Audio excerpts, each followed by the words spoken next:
बहादुर शाह जफर का असली नाम अबू जफर सिराजुद्दीन मोहम्मद बहादुर शाह था। उनके वालिद अकबर शाह सानी मुगल सल्तनत की कमज़ोर बादशाह और वालिदा लाल बाई एक हिंदू राजपूत खातून थी। दिल्ली की लाल किला में पैदा होने वाला ये शहजादा बचपन से ही आम शहजादों जैसा नहीं था। जंगजूई या सियासत के बजाय उसे शायरी, मौसीकी और सूफियाना ख्यालात से लगाव था। उन्होंने उर्दू, फारसी और बुर्ज भाषा सीखी और अपने कलम से गज़लें लिखना शुरू की। लेकिन महल की ज़िंदगी आसान नहीं थी। मुग़ल सल्तनत ज़वाल पज़ीर थी और अंग्रेज़ दिल्ली के दरवाज़ों पर दस्तक दे रहे थे। ज़फ़र की वालिद की दौर में ही अंग्रेज़ों ने मुग़लों को अलामती बादशाह बना दिया था। ज़फ़र की परवरिश उस माहौल में हुई जहाँ तख्त तो था मगर ताकत नहीं।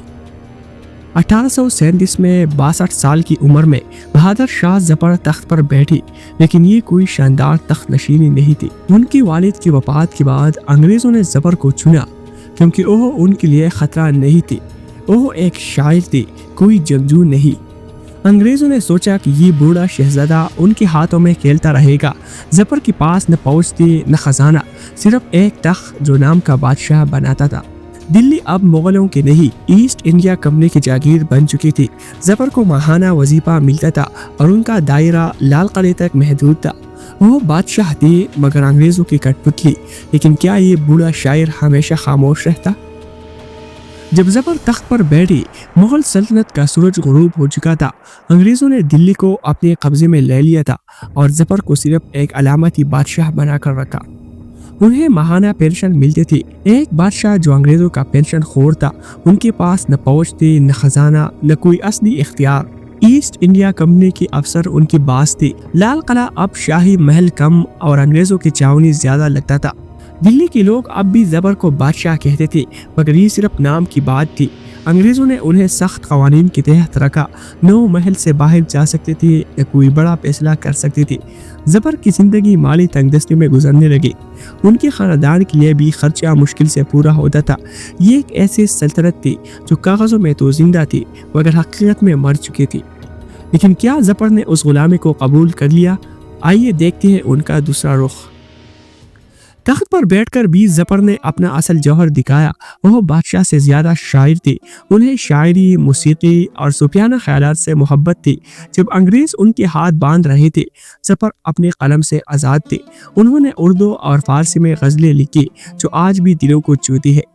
उनका सूफियाना मिजाज उनकी शायरी में झलकता है। वो दुनियावी ताकत से ज़्यादा रूहानी सुकून के कायल थे। ज़फ़र के दरबार में मिर्ज़ा गालिब और इब्राहिम ज़ौक़ जैसे बड़े शायर आते थे। गालिब उनके मद्दाह थे लेकिन कभी कभी तंज भी करते थे। ये बादशाह तो बस शेर कहता है, सल्तनत नहीं चलाता।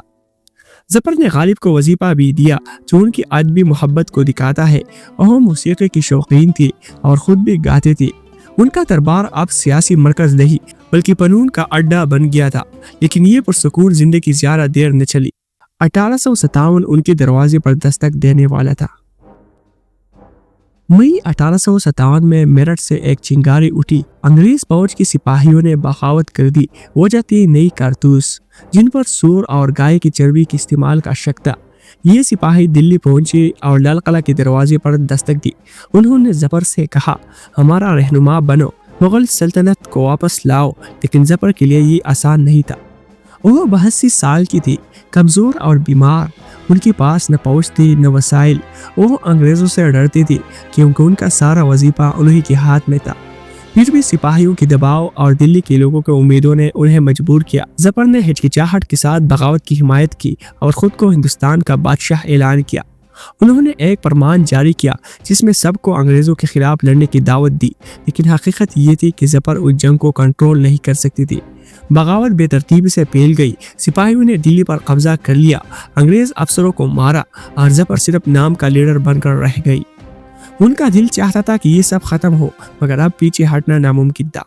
अंग्रेज़ों ने उस बगावत को कुचलने के लिए पूरी ताकत लगा दी। सितंबर 1857 में उन्होंने दिल्ली पर हमला किया। लाल किला खून से रंगीन हो गया। बाकी सिपाही लड़ते लड़ते हार गई और अंग्रेज़ों ने शहर पर दोबारा कब्जा कर लिया। ज़फ़र जानते थे कि अब सब ख़त्म हो गया। वो अपने ख़ानदान के साथ हुमायूं के मकबरे में छुप गई। लेकिन अंग्रेज़ों ने उन्हें ढूंढ निकाला। मेजर विलियम हेडसन ने जफर को गिरफ्तार किया और उनके सामने उनके 2 बेटों मिर्जा मुगल और खिजर सुल्तान को भी रहमे से कत्ल कर दिया।